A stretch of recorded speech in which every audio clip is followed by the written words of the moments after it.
Hello friends, welcome back to my channel Samaira knowledge hub. तो इससे पहले मैंने आपके लिए एक वीडियो बनाई थी जिसमें हमने बैंकिंग की मीनिंग, ओरिजिन के बारे में जाना था। आज हम कुछ उसके आगे के फर्दर टॉपिक्स को बारे में जानेंगे, जिसमें हम हिस्ट्री, प्री पोस्ट एंड इंटरनेशनलाइजेशंस के बारे में। ठीक है, अगर आप हमारे चैनल पे नए हैं तो सब्सक्राइब करना ना भूलिए, और अगर आपको वीडियो पसंद आए तो लाइक, शेयर, कमेंट ज़रूर कीजिएगा। तो चलिए आइए वीडियो को स्टार्ट करते हैं। हमारा फर्स्ट टॉपिक है history of banking system.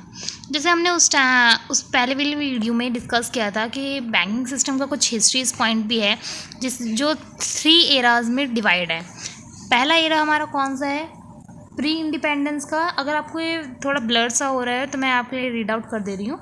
Pre independence before 1947 का पीरियड। ठीक है। सेकेंड फेज था हमारा 1947 से 1991 तक। ठीक है, हमारा सेकेंड फेज था 1991 तक। एंड जो हमारा थर्ड फेज है वो 1991 के आफ्टर एंड बियॉन्ड। ठीक है, तो चलिए हम इसके बारे में धीरे से डिस्कस करते हैं क्या है इस एरा फेज 1 फेज 2 में। तो बेसिकली फेज 1 की जो बात है, इसमें early phase form 1786 to 1969 of Indian banks. तो जो पहला फेज था इंडियन बैंक्स का वो 1786 से 1969 तक था। ठीक है, और फेज 2 जो है वो nationalisation of Indian banks and up to 1991 prior of Indian banking act sector reforms.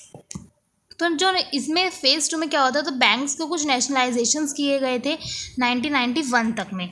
और फेज 3 के अंदर जो है क्या किया था, new phase of Indian banking system with the achievement of Indian financial of banking sector reforms after 1991। तो इस फेज 3 में आपको जो है आफ्टर 1991 के एरा देखेंगे। तो आइए डिस्कस करते हैं फेज 1 के बारे में पहले।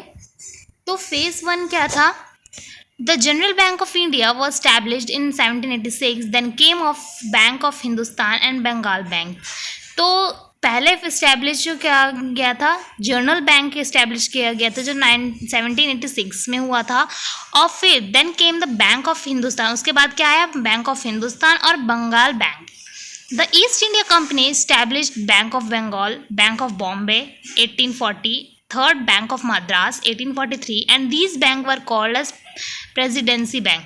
तो ये बहुत इंपॉर्टेंट पॉइंट्स है कि इन फेज 1 क्या हुआ था, हमारा ईस्ट इंडिया कंपनी ने 3 बैंक्स को इस्टेब्लिश किए थे। पहला था हमारा बैंक ऑफ बॉम्बे जो 1840 में था। सेकंड था बैंक ऑफ मद्रास 1843 में। ठीक है, और इसमें फर्स्ट था बैंक ऑफ बंगाल 1809 में। तो मैंने नंबरिंग थोड़ी मिस्टेक की है। इसमें फर्स्ट था हमारा बैंक ऑफ बंगाल, सेकंड था bank of Bombay, and third था हमारा बैंक ऑफ मद्रास। ठीक है, और इन तीनों बैंक्स को मिलाकर क्या कहा जाता था? Presidency banks. These 3 banks were amalgamated in 1920 and named it as imperial bank of India. और इसके बाद क्या हुआ, ये तीनों बैंक्स को अमलगमेट कर दिया गया था 1920 में, और फिर इन तीनों का क्या नाम रख दिया गया? Imperial bank. ठीक है, of India, which was started as the private share holder bank with mostly. तो ये था, ओन कौन करता था? Mostly private share holders bank थे इसके। क्या? यूरोपियन शेयर होल्डर्स थे इसके अंदर। तो ये था हमारा फेज 1। और आइए इसके आगे और डिस्कस करते हैं फेज 1 के बारे में। इन 1865 Allahabad bank was established for the first time exclusively by Indians. तो फर्स्ट टाइम इंडिया के अंदर इंडियंस के द्वारा, ठीक है, इलाहाबाद बैंक जो है उसे इस्टेब्लिश किया गया 1865 को। उसके बाद हमारा क्या हुआ? Punjab national bank was setup 1894 with headquarter in Lahore. तो उसका हेडक्वार्टर कहाँ था? लाहौर में था। पंजाब नेशनल बैंक सेटअप हुआ था 1894 में। And next point is between 1906 to 1913 many banks were established, namely Canara Bank, Central Bank, Bank of India, Bank of Baroda, Indian Banks, Bank of Mysore were established। तो 1906 के period से लेके 1913 तक ये सभी बैंक्स जो थे वो इस्टेब्लिश्ड हुए थे, और अप्रॉक्सीमेटली 1100 बैंक्स वर इस्टेब्लिश्ड। और इतने टाइम पीरियड में एटलीस्ट 1100 बैंक्स जो थे वो इस्टेब्लिश्ड हो चुके थे इंडिया के अंदर। The streamline the banks and to gain control over the bank, Government of India came up with the Banking Companies Act in 1948, which was later changed to Banking Regulation Act 1949. तो इन सभी banks को control करने के लिए government of India ने एक act लाया जो था बैंकिंग कंपनीज एक्ट 1948। इसको बाद में चेंज कर दिया गया 1949 में, और इसका नेम क्या रख दिया गया, बैंकिंग रेगुलेशन एक्ट 1949। तो ये था हमारे सभी चीज़ें फेज़ 1 के बारे में जो चेंजेस हुई। ठीक है, अब हम जानते हैं फेज़ 2 में क्या चेंजेस हुए। Government took major steps to bring reforms in Indian banking sector after independence। तो जैसे मैंने बताया आपको कि फेज़ 2 जो था हमारा कहाँ से कहाँ तक था, 1947 से 1991 तक था। ठीक है, तो इन टाइम पीरियड में आपको पता है 1947 में हमारा जो इंडिया था वो इंडिपेंडेंस हुआ था।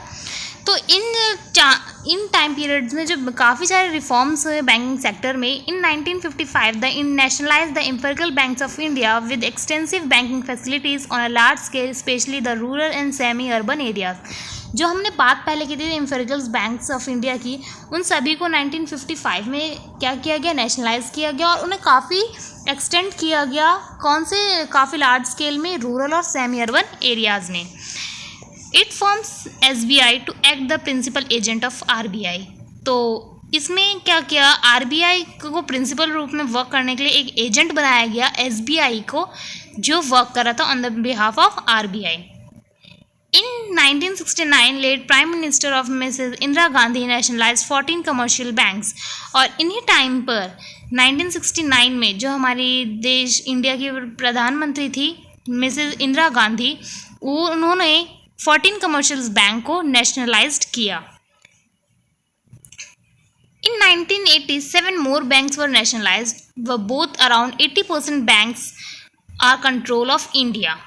तो 1980 तक 7 और बैंक्स को जो था नेशनलाइज कर दिया गया, जिससे 80% जो बैंक्स थे वो अब किसके कंट्रोल्स में थे, गवर्नमेंट के यहाँ कंट्रोल में। तो जैसे हमने देखा कि पहले कितने बैंक्स को, 14 कमर्शियल बैंक को नेशनलाइज किया गया, उसके बाद 7 और नेशनलाइज किए गए बैंक्स को। Government took the following steps, government ने ये सभी स्टेप्स लिए, जैसे देखते हैं 1949 में enactment of banking regulation act. ठीक है, सेकंड है 1955 में नेशनलाइजेशन ऑफ SBI। थर्ड 1959 में नेशनलाइजेशन ऑफ SBI सब्सिडरीज, जो SBI की सब्सिडरीज थी उनको भी नेशनलाइज किया गया। 1961 में insurance cover extended to deposits. 1969 में नेशनलाइजेशन ऑफ 14 कमर्शियल बैंक्स। 1971 में creation of credit guarantee corporations and 1975 में creation of regional rural banks. और लास्ट था 1980 में nationalisation of bank with deposits over 200 crore. तो ये था हमारा नेशनलाइजेशन इन फेज़ 2। अब बात करते हैं बिगनिंग ऑफ मॉडर्न एरा, जिसे हम कहते हैं आफ्टर 1991 पीरियड, और जो अभी तक चल रहा है। तो इनमें क्या चेंजेस हुए थे, सिर्फ इन 1786 English agency house had established the general bank of India. This was the beginning of the modern banking India. तो ये 1786 में क्या हुआ, इंग्लिश हाउस ने इस्टेब्लिश किया bank, general bank of India, जो आफ्टर ऑल बाद में नेम चेंज हुआ इसका। ठीक है, this was the beginning of modern banking India. तो यहीं से जो है बैंकिंग इंडिया का, मॉडर्न बैंकिंग इंडिया का जो है शुरुआत हुई, जिसमें आप आज तक भी देख रहे हो कैसे हमने डिजिटलाइजेशन से करा बैंक्स के अंदर, किस तरह हमने पासबुक और क्रेडिट कार्ड, डेबिट कार्ड, इन सभी चीज़ों के बारे में जाना। तो ये जो सारे पीरियड्स हैं वो मॉडर्न एरा के पीरियड्स हैं। ठीक है, in India in banking sectors. ठीक है, तो ये था हमारा थर्ड फेज़ के बारे में। तो I hope you learn about so much things in this video. तो आगे हम इसके बारे में फर्दर और डिटेल्स में जानेंगे नेक्स्ट वीडियो में कि क्या क्या इसमें और चेंजेस हुए, क्या क्या नेशनलाइजेशन, कौन कौन से टाइप्स के हुए, स्ट्रक्चर क्या है बैंक्स का। ठीक है, तो अगर आपको हमारा ये वीडियो पसंद आया हो तो लाइक शेयर कमेंट ज़रूर कीजिएगा। And thank you for the watching the video.